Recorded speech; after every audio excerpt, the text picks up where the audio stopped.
Hello and welcome to Handmade by Sally Woda's YouTube channel. Today I am going to be showing you how to make the grit stitch. I know that doesn't sound really great, but it's really pretty. It's great for blankets. I love it. It's super easy. So it's wonderful for beginners. This is an example of when you use it with some really fluffy yarn like Bernat blanket, how it can turn out is really great because when you have such fluffy and soft yarn, you kind of might really like a few little holes in it so that some kind of air and circulation can get through and you're not super sweaty and everything. So this is the kind of yarn that you'd use to make a blanket for like a baby blanket or even like just an Afghan or a regular blanket. With it you'd use an end crochet hook, and it's a really simple stitch. It just utilizes a chain stitch and a single crochet stitch, and I'll show you that in a minute. We're not going to be using this fluffy blanket yarn today because it is too fluffy, I think, to really show you how to get to the basics of the stitch. Today we are going to be using this strange, wonderful yarn called Big Twist Textile from Joann's Bernat Blanket Maker Home Deck. Or no, Bernat Maker Home Deck. Yeah, it's a weird name for yarn. It is also similar to this in its tubular fashion so that it won't fray, and it's easier to see like how the stitches work and where they go for it. So this is the kind of yarn that I'd recommend for beginners. We'd still be using the same hook size, an end hook. This is from Clover Amour, and it is a size 10 millimeter N/P hook. So let's get started doing this crochet stitch. We're going to be starting with a simple slip knot start. So we're wrapping our hook, we're wrapping our yarn around our finger, putting down our hook, wrapping our yarn around our finger. Then we're using that loop we just made to push our working yarn, the yarn that's attached to the big ball, through so that it looks sort of like this. Then we're using the tail end here to help make it that knot slide shut. And that way we get to use this loop as our starting loop for our starting chain. Let me show you that again.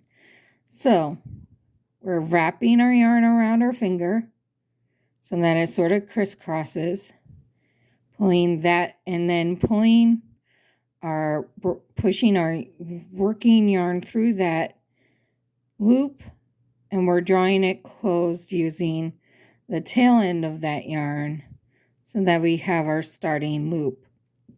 Now we insert our hook so that it's sort of facing down. When we have our stitch, we have like this smaller end and then this sort of larger end here. And when you look at it, you can see it's sort of sliding, and that's how it's going to be.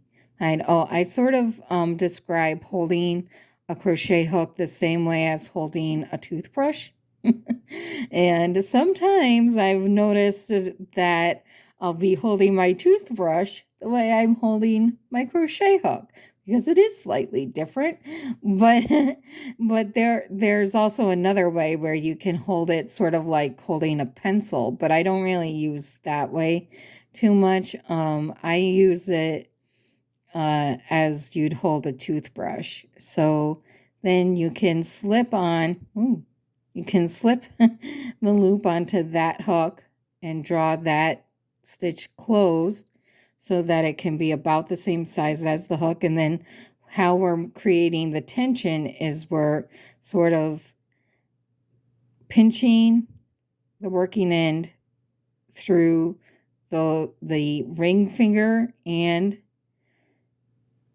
the pinky, then wrapping it under the ring finger and the middle finger up over the index finger, and then down to around here. Or you can do it another way and just have it be like that. There are a bunch of different ways of doing this. I just really like this way the best.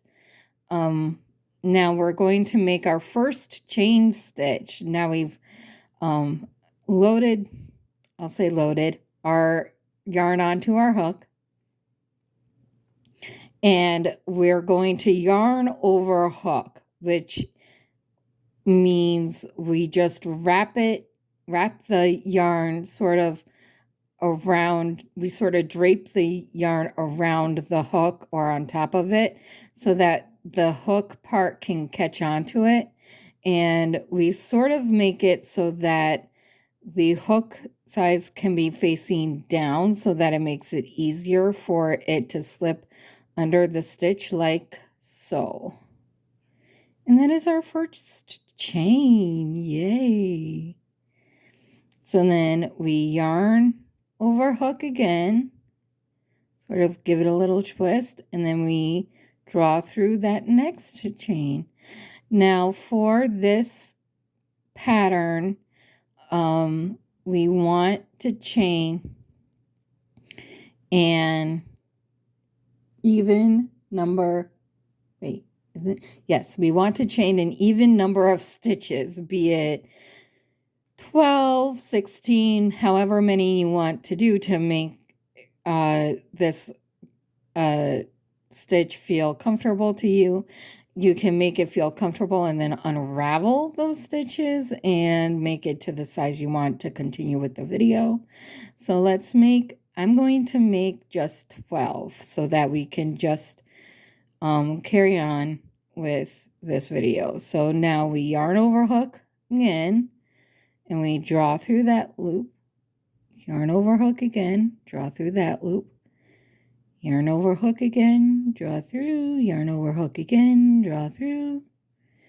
And look, we already have 1, 2, 3, 4, 5, 6 chains. So we only have 6 more to go.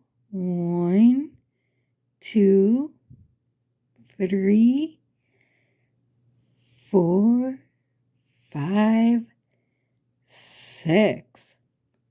Now we're going to learn our next stitch, which is called a single crochet. Now, when we make a single crochet in the row, which is just like going down a row like this, we never work in the first stitch from the hook.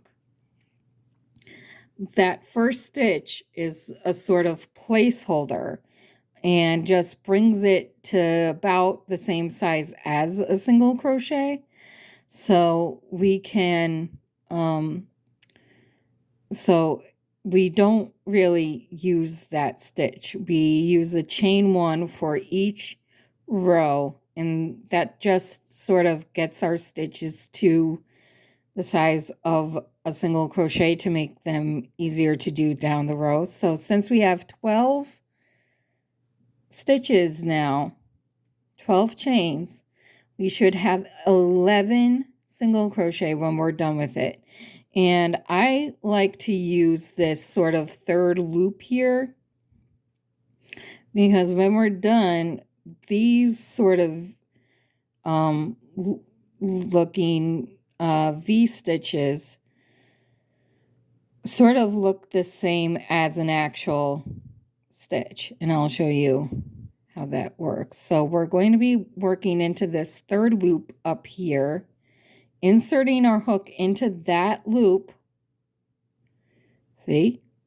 Yarning over hook and drawing through that loop so that we have 2 loops on your hook. And yarn over hook again. We draw through those 2 loops.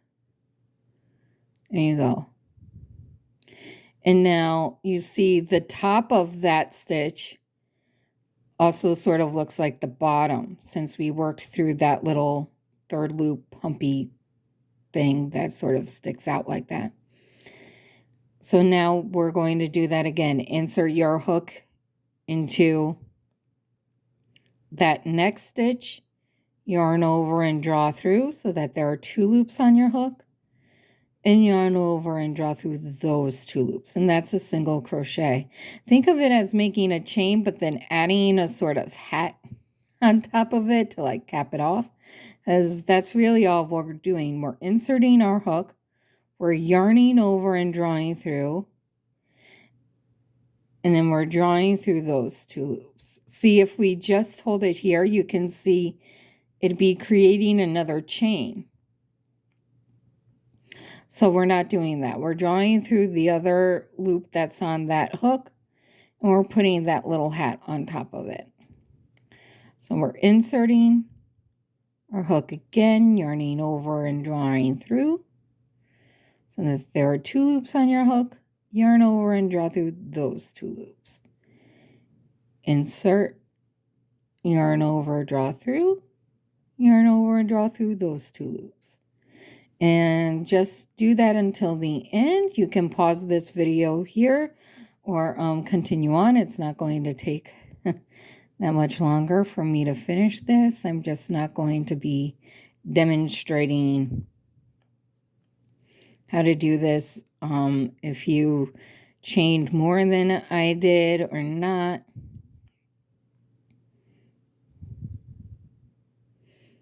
But that's why I only chained 12.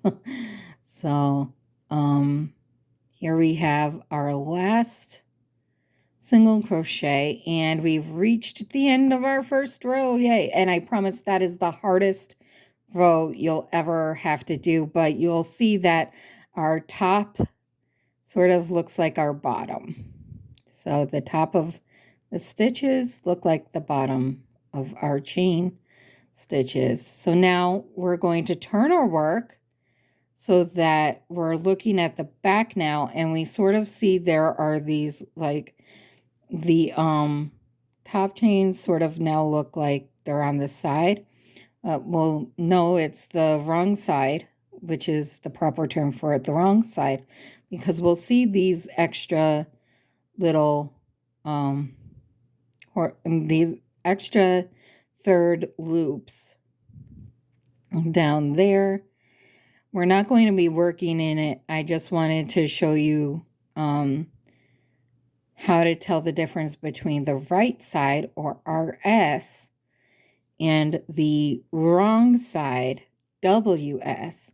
The wrong side has these third loops in it. To make a single crochet though, we make our stitches through these 2 top loops. So now, what is the first thing we do in this row? We make a chain 1 so that our stitches can now be the same height as a single crochet and not sort of like tightened up. And then we turn our work. And now into that second stitch, you'll see that the chain 1 sort of makes a new stitch, and we're not going to be working in that. We're going to be working in this second stitch, and we're going to single crochet into that by slipping our hook under those top 2 stitches, top 2 loops, and yarning over and drawing through that stitch.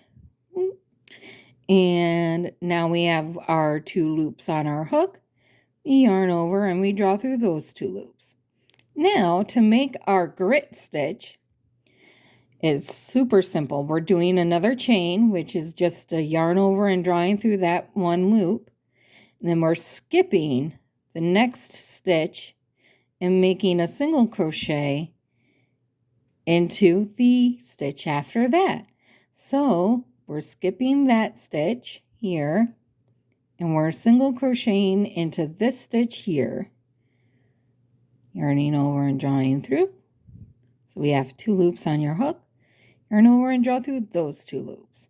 And that is the beginning of our grit stitch.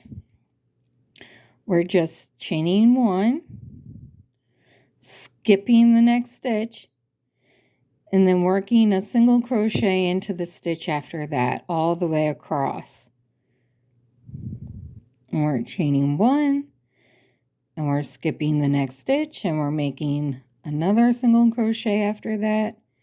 We're chaining 1, we're skipping the next stitch, making a single crochet in that. That's why it's important that the initial chain is always an even number, because this count then needs to be an odd number for the pattern to really work and to be able to end with that single crochet. So there we have it. Our first row is done, and you'll see that we have these holes, or spaces as they like to be called in crochet terms. So they like to be called chain 1 space or chain 3 space.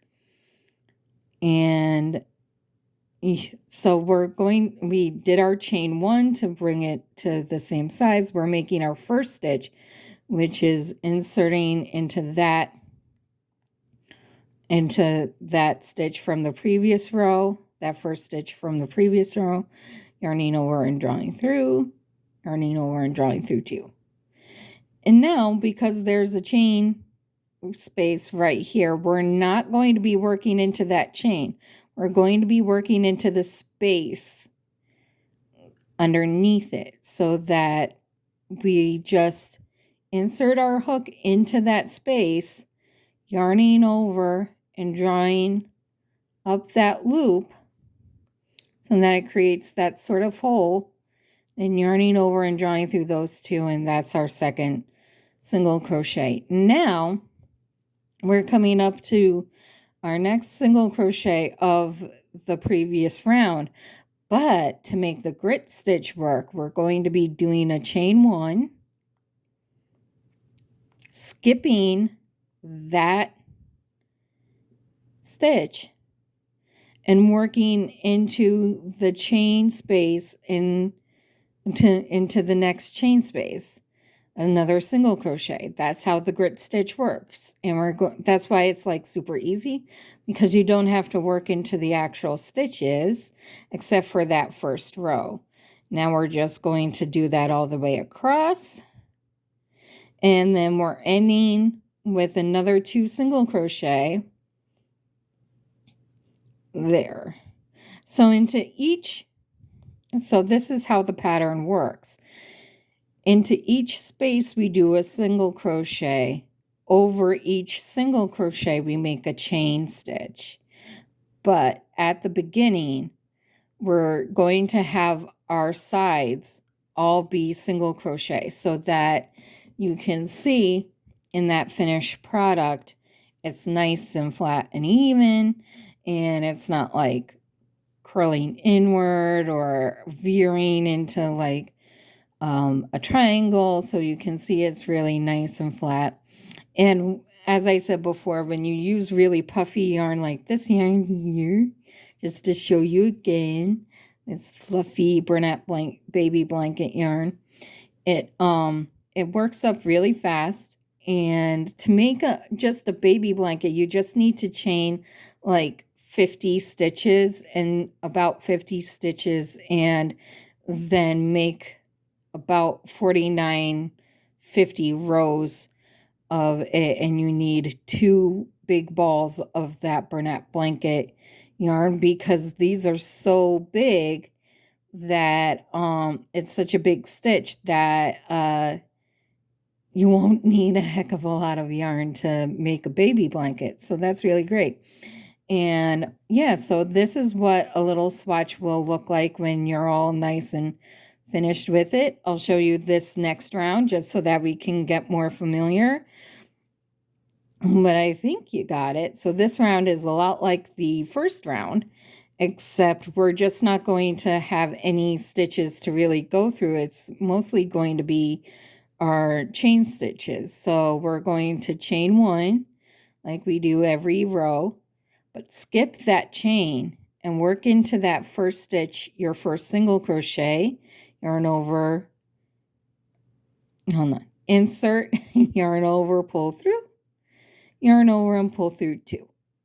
Now we're going to chain one, yarn over and pull through, skip that second single crochet from the previous row and use the space, the chain one space here, insert, yarn over, pull through, yarn over and pull through two.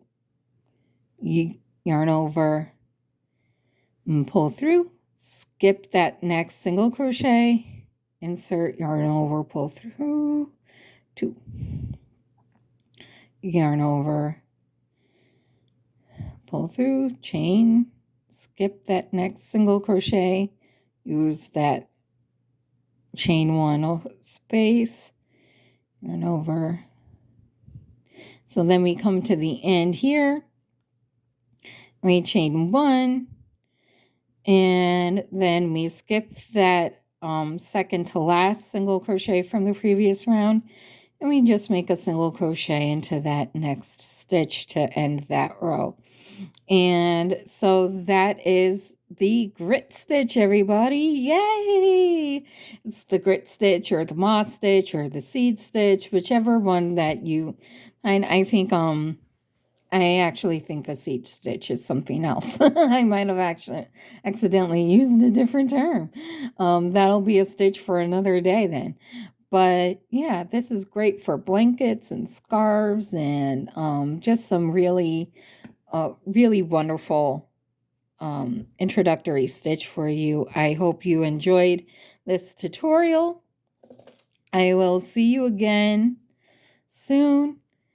And if you want to find me, I'm on Handmade by Sollywoda, SOLYWODA, on Facebook, Gmail, and Etsy. So, goodbye and happy crafting.